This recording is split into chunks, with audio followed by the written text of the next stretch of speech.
Good day, Africa.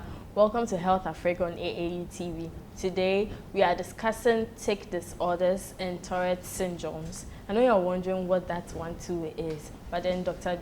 Dansua Nuamah is here to help us with that. And we are coming to you live from the Pantang Hospital here in Accra, Ghana.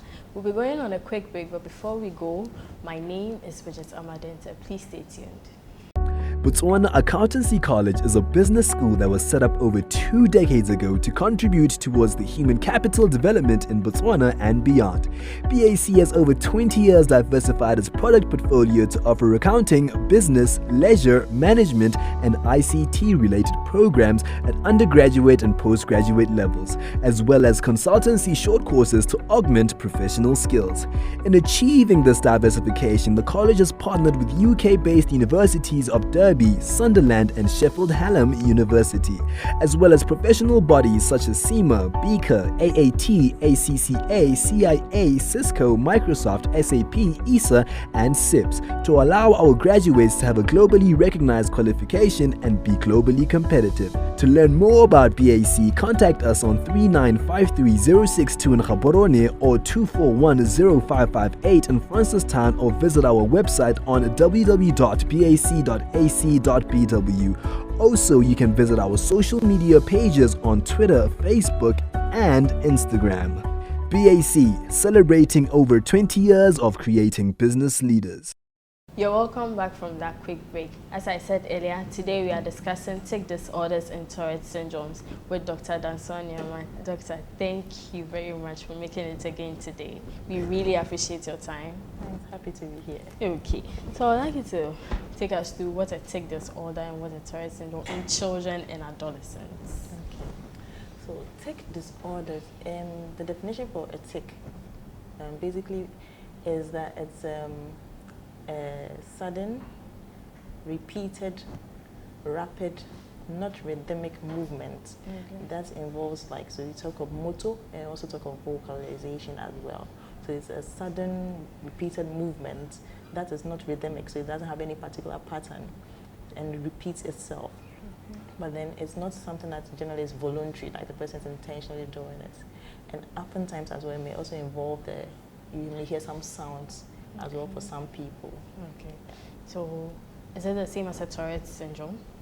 No, a Tourette syndrome is a type of TIC disorder. Now, there are different types. Okay. So, basically, with the symptoms I've mentioned, right, at least you know that there's some motor one that, for example, can be even blinking of your eyes recurrently, or for some people, even shrugging of your shoulders, or sometimes extending of your hands. So, generally, some muscle group will be moving repeatedly.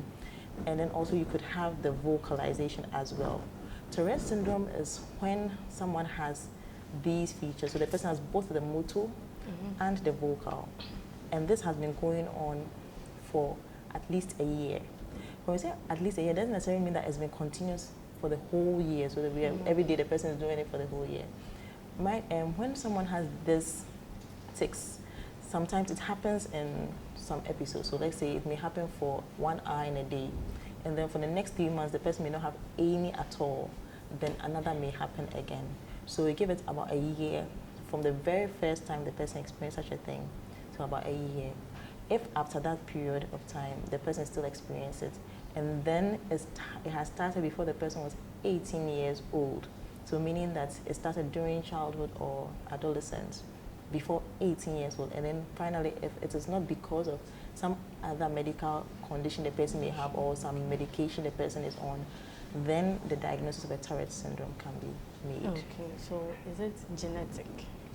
Well, there is some component of it that is genetic. So it's been found to have being some familiar line. So there's a genetic component to it, yes. Okay, but then not lifestyle. Like, let's say someone intentionally blinks playfully and then it becomes a part of the person. Can it be classified as a TIC? No, then that is not a TIC. That is not It's a TIC. not voluntary. So these are movements that the person is not necessarily inducing themselves all the time. There are a few instances where it may be, but that may be after it had, when it's starting itself, it doesn't start as a person doing it on their own. Okay. Sometimes when the person has these motor movements for a period of time, it's become such that they are able to, we say kind of, they have a premonition, so they know that it's about coming. Oh, okay. And when it's not yet manifested, there may be some amount of anxiety that will be building within them.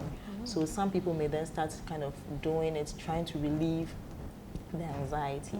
So that's it. But generally, it's not something that the person would be doing on their own just over and over again. Okay. No. Okay, so what would be the signs and symptoms since it's in children and adolescents? Okay, so when we say in children, generally it starts manifesting usually within 4 to 6 years. Typically, you'll see it, and quite frankly, it gets missed. You know, it's not, for example, the blinking. You know, and it's not like the person will be blinking continuously for like days or weeks. It may be some subtle things of muscle groups occurring. So majority of it gets missed, and so it's for example, if you're talking of Tourette's, you have both the motor and the vocal. Vocal too is, you can have the simple type or the complex type. So vocal, the simple type is basically some sounds that may come out. That doesn't necessarily mean anything, but then it's just coming out. But the complex ones are such that it kind of may mean something, and on the extreme end is where some people may start saying certain foul language and certain things that they themselves are not, it doesn't seem socially appropriate, that it's out of their control. But that is quite rare. That's what most people have in their mind when they talk of Tourette's, but it's rare. It doesn't happen quite often. So most people, it's just a simple sound that comes with the vocalizations. And then the motor we've talked about, so you have muscle groups moving. Those are the main symptoms that come along with it. Does it come with comorbidities? Does it come with any other thing attached to it?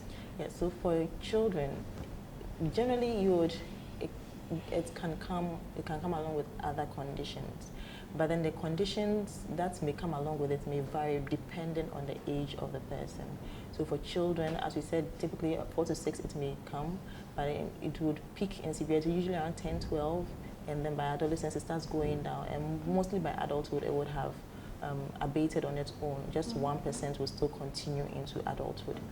Now, so during the childhood phase, some of the common things that come along with it are conditions like maybe an obsessive compulsive disorder, or an attention deficit hyperactive disorder, which we say ADHD, or a learning disorder. So these are some of the common conditions that come along with it. But then as you're getting older, then it comes along more with your depression, your bipolars, and other conditions. Yeah. Okay, so when it comes along with a learning disorder, and this person comes to the hospital, since you said sometimes it's missed, is it highly possible that the learning disorder will be treated without noticing that the person has a TIC or a Tourette? Okay. It's possible. It's possible. Especially since we say that these symptoms, the motor movements, does not happen all the time. So when the person comes to the hospital in a period where they are not having these motor movements or the vocalizations, then you could easily not suspect it unless a relative mentions it to you. And they have to give quite a good description, because if you're not careful, you could easily think of it in terms of a seizure disorder or some other form of condition. Okay. But with regards to management, it's always a priority to manage the comorbidities, because those tend to have a lot of impact with regards to the child's life. Okay, so these other comorbidities like attention deficit hyperactive disorder or OCD, or even the learning disorder, these tend to be a bit higher, like in terms of needing interventions. With the TIC disorders, we miss most of them, and actually most people grow out of them. We don't necessarily manage every child you diagnose it in. The only criterion based on which you will want to manage is if the disorder is beginning to affect the child's functioning, or it's also beginning to affect the child's self-esteem. So it's having some other effect on the child. That's when you want to manage. But generally speaking, till it's gotten to a state where you are having one of these two, you would not generally jump at managing. And the intensity of management would vary depending on how exactly it is having an influence on the child's life. Most people, no one really picks it up. Some majority are mild to moderate, which need very little intervention. But then the few that are very severe, those are the ones that you would have to definitely manage. Okay, so can an adult develop a TIC if it wasn't from childhood, just somewhere within adulthood, it just comes up? No, adults do not develop a tic. Okay. Adults can develop a movement issue.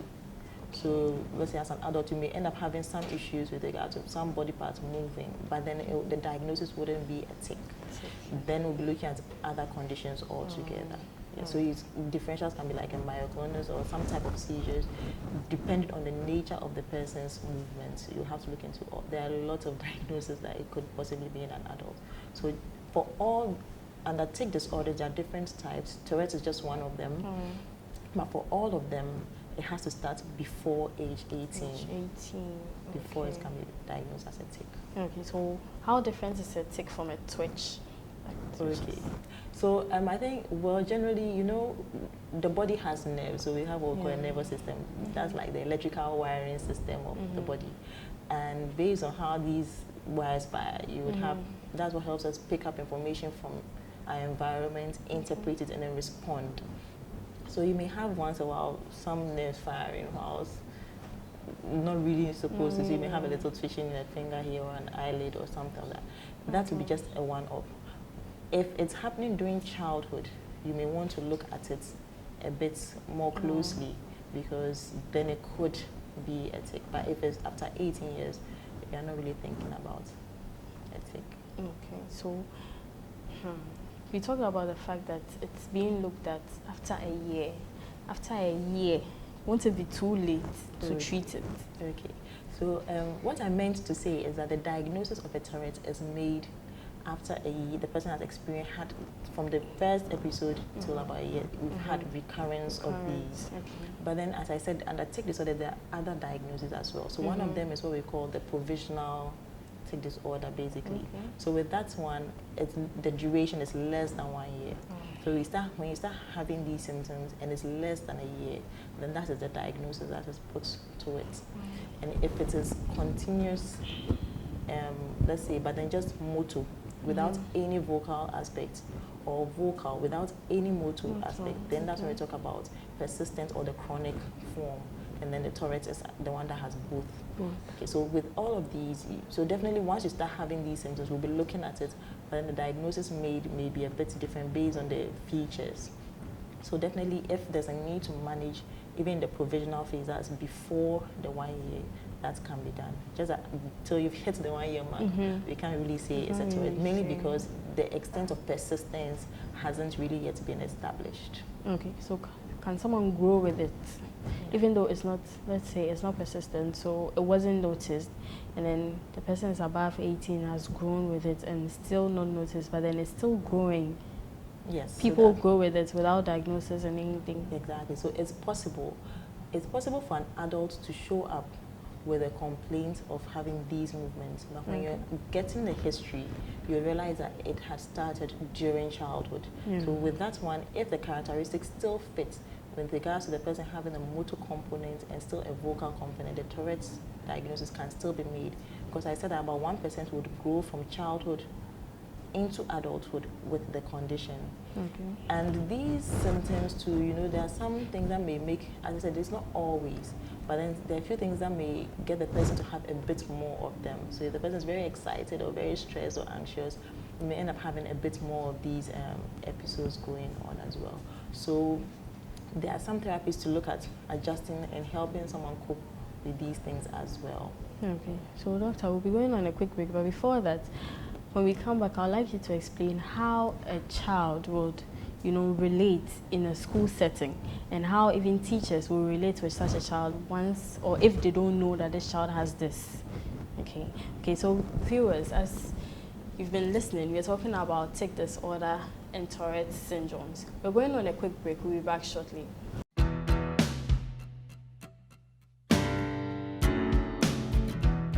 One of the universities set up in our pre-independence era, the Kwame Nkrumah University of Science and Technology. Our international reputation has and continues to soar as a reference point in matters of science and technology, research and education.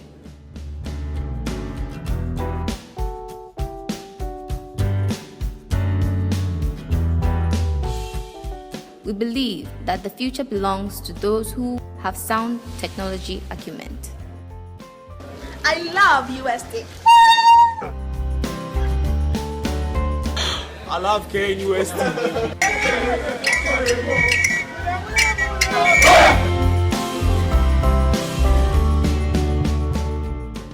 You're welcome back to AAU TV's HealthAfrik.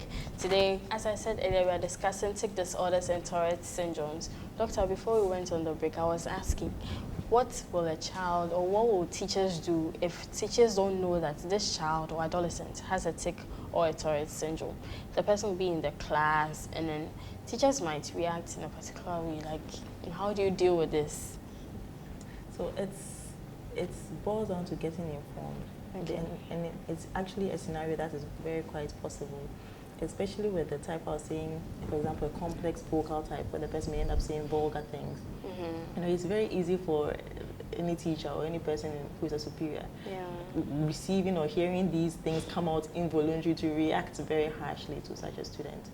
But then though that is a bit on the rare side. So it's important that teachers get to know about this. And we have to educate. I think it's relevant that for developmental disorders, teachers, when in their training, are at least given some ideas about how some of these things present, because with regards to management of children, teachers have a very huge role to play. We work hand in hand with them. Apart from even TIC disorders, other conditions like autistic spectrum disorders or even ADHD, the school setting, how the child relates with other children, how their behavior is, that information is very, very important in helping us make the diagnosis. So the education bit has to really go in there. And for children to, when other colleagues do not know or their teachers do not know, it may put them in a place where they are made ridicule of, or they are ridiculed, you know, and that can affect the self-esteem. So that becomes one of the criteria based on which, as clinicians, we are forced to have to intervene and help, because then we have to get these episodes under control or reduce the barest minimum so that the child can get their self-confidence and build up. Because during that age, you would want to be able to be happy and and enjoy school. But then if you're having this disorder, you are getting laughed at because of these movements, and then maybe there's even a comorbidity of a learning disorder, OCD and other things. It makes life too complex and stressful at that age. In our management as well, we involve school. So if you realize that a child has this condition, we would want to talk to the parent, to communicate with the educational institution as well, trying to inform them of the condition, letting them understand how the condition is and the role they can play to help, especially with even helping other children understand so that they are not allowed to bully or make fun of these children. Okay, so if parents bring their ward to the hospital and then they are diagnosed, is a child told that this is what you have? So maybe when you go to school, like, you know, your movement, the way you relate and everything, is a child told and told what to do with it? Well, it depends on how old the child is and what they can appreciate. Okay. So you want to explain things as much as possible in terms of, in a manner that the child can appreciate, okay, without making it too scary as well and making too, giving them concern out that is not really needed. Okay. And as we said, you know, it's got its kind of spectrum, or the way it kind of runs. So as we say, it may start around 4 to 6, it will intensify really around 10 to 12 years. But after that, it starts declining, and it's for most people. So you would want to give them hope and let them understand that this is how it works. Also identifying the settings that kind of trigger these episodes so that they understand that. So you know that during exams time, when they're very anxious and all that, they may have a bit more of these episodes. You want to communicate that, and especially to the teachers as well. But then with the communication to teachers, we try to not make it the child who has to communicate it to the teachers. Ideally, we would want to do that ourselves. Sometimes we even do it in formal writing, but if we can't do it in face-to-face interactions, we also appreciate that. Okay. But oftentimes, even if we can't, we'll do it in a formal written form so that at least it conveys the information, and then getting the parents to kind of inform the teachers as well, so that they are well abreast with what the condition with the child is. Okay, so earlier on you talked about they having a premonition that the thing is coming, so they get anxious. What happens if a child, in the midst of his or her friends, maybe they are playing or something, and then you feel the premonition, it's coming, it's coming, it's coming, then you try to hold on to it? Is it possible that the child will hold on to, or it will just explode, it will just come out on its own? But the condition, you can hold on. Okay. But the thing is, you can't hold on forever. So there's a possibility of kind of helping restrain it, but it would still have to come out because, as you say, it's kind of built with some anxiety, and the anxiety is that it's like you feel some form of tension within. Till you release it, you don't really feel fine, and you have some people who may do it trying to relieve it, but then after doing it, be like, no, I didn't do it too well. Like I have to do it again. Like you don't feel the relief, so you may have to repeat quite a while before they do. So these are a few of the exigencies that may happen with it. But then there is that case where like you would feel it's about coming on, and you try to act based on where you are. Sometimes some people may try to hold it and keep it, but it's for only a period. You would still have to kind of bring it out so that you can actually get to that relief. Okay. So what will be some of the treatment options? For the vast majority, it's more of psychotherapy. Okay. So maybe how to handle these situations that kind of aggravate the episodes. Mm-hmm. Most often we don't do medications, but then that's not to say we don't at all. So there are a few circumstances where, based on the severity of the condition, we do medications, and there are some alternatives we do. Sometimes we can use clonidine, sometimes we can use antipsychotics, so based on the particular scenario, how it is. But then oftentimes the counseling or the psychotherapy, cognitive behavioral therapy is what is used the most. Okay. So in a setting where the child goes to school, the child is not in the facility here, do you train teachers to take them through, or it's a weekly thing? Okay. So we never admit any child with Tourette's. Like, so you generally do not admit. Well, with Pantang we don't. Okay. But generally, Tourette's is not really a diagnosis where you'll be going in to admit a child. Generally, with regards to the counseling sessions, yes, you would want to schedule them, and based on the severity of it, that would inform the frequency of these sessions. And the sessions vary in length, especially based on what is being dealt with. So for some it may be weekly, some it may be even monthly sessions that they may be having based on how the situation is. Now, with the teachers, training them, not really.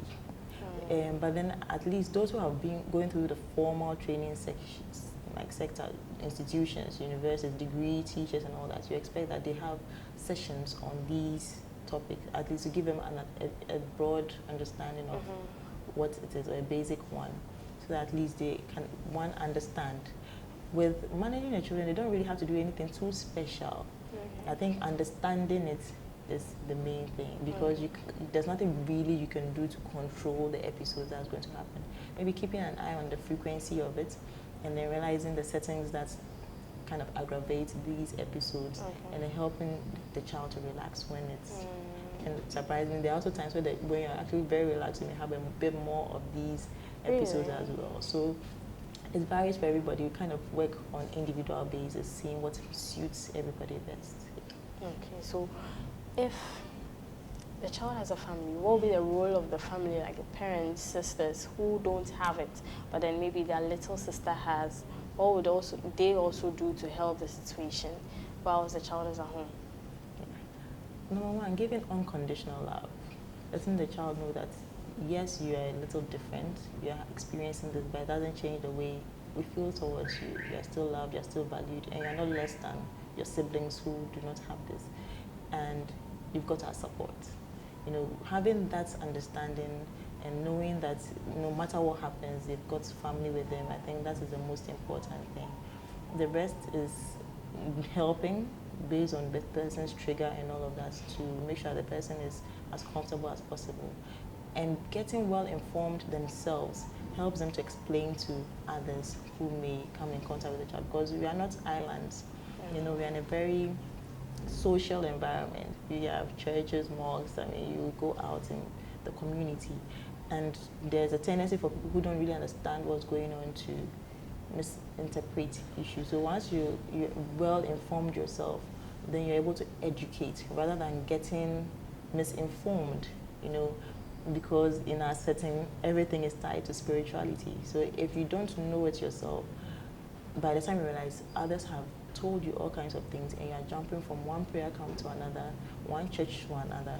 The child is missing out school for years just because they have been spending the time in prayer camps, and it does not help with the condition at all. So getting well informed and then sticking to the treatment plan. If you have any concern, communicating back so that you help your child stay in school, learn, improve. As I said, most children will grow with it. It's even missed that they have it, and they leave quite, by adulthood it's kind of off. A majority gets missed. It's just 20%, and of the 20%, most get missed. Okay. So what do you think we can do to foster awareness and acceptance of people who have such Tourette syndromes?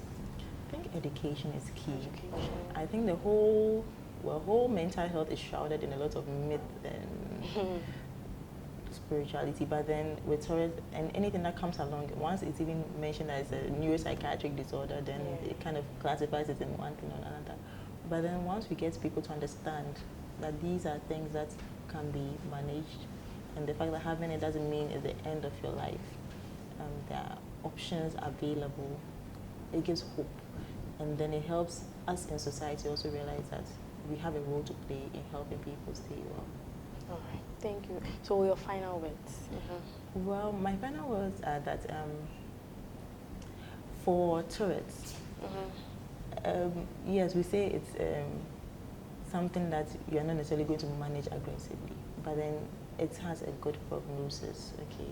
So whatever the situation is, get the help you need. Speak to someone once you suspect these symptoms, get the help, and you would enjoy your life, you'll do well. All right. Thank you very much, Dr. Dansua. It was a pleasure having you today. Viewers, today we've been talking about TIC disorder and Tourette syndromes with me, Bridgette Denteh. I know you have learnt a lot, so if you have a child around you or an adolescent and you think you have seen some of these signs and symptoms we discussed here today, please make it a point to visit the facility and then you will get the needed help you need. Thank you very much for staying tuned. Please enjoy the rest of our programs.